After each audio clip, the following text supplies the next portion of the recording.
গত কয়েক মাস ধরেই গুঞ্জন শোনা যাচ্ছিল Saudi pro league club Al Hilal ছাড়ছেন নেইমার। শেষ পর্যন্ত এই ব্রাজিলিয়ান তারকার সঙ্গে চুক্তি বাতিল করল আল হিলাল। সামাজিক যোগাযোগ মাধ্যমে এক বিবৃতিতে এ খবর নিশ্চিত করে সৌদি ক্লাবটি।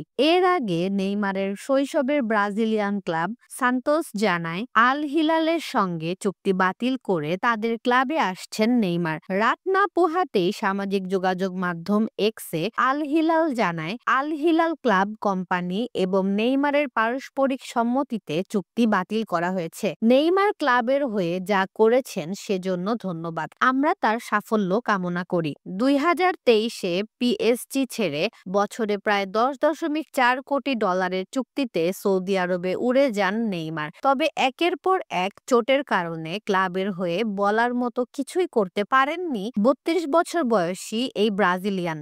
আল হিলালে যোগ দেওয়ার 2 মাস পরেই হাঁটুর চোটে পড়েন নেইমার। জাতীয় দলের হয়ে বিশ্বকাপ বাছাই পর্বে ম্যাচ খেলতে গিয়ে 1 বছর মাঠের বাইরে থাকেন তিনি। লম্বা সময় পর মাঠে ফিরে গত বছরের অক্টোবর ও নভেম্বরে মাত্র 2টি ম্যাচ খেলতে পারেন। ফের চোটের কারণে 1 মাসের জন্য মাঠের বাইরে চলে যান নেইমার। মূলত এরপর থেকেই তার সৌদি আরব ছাড়ার গুঞ্জন ভাসতে থাকে। প্রথম দিকে শোনা যায় মেসির বর্তমান অবস্থান আমেরিকার মেজর লিগ সকারের কোনো ক্লাবে যাবেন তিনি। গুঞ্জনে মেসির ক্লাব ইন্টার মায়ামির নামটাও জোরালো হয়। পরে উঠে আসে নেইমারের শৈশবের প্রথম ক্লাব সান্তোসের।